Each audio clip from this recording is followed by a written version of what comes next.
Le nord de la Haute-Vienne, le sud de l'Indre et toute la Creuse font partie d'une ZDE, une zone de développement éolien. Et c'est pour cela que les projets d'implantation de parcs éoliens sont nombreux et les associations d'opposants aussi. Une quinzaine de projets auraient été déposés en préfecture à Guéret, mais les associations en découvrent d'autres par hasard.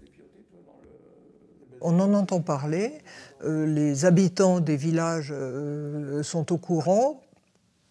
Pas toujours, mais enfin ils apprennent toujours que le maire a été reçu ou a reçu les promoteurs.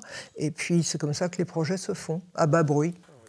Et c'est pour recenser les projets d'éolien industriels qui existent en Creuse que le collectif SOS Éole 23 s'est créé.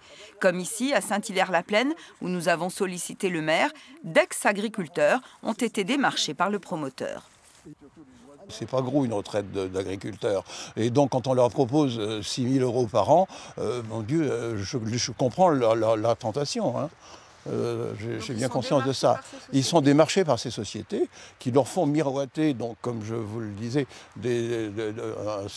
un loyer sur 18 ans, environ de 5, 6, 7, 8 000 €, je ne sais pas exactement.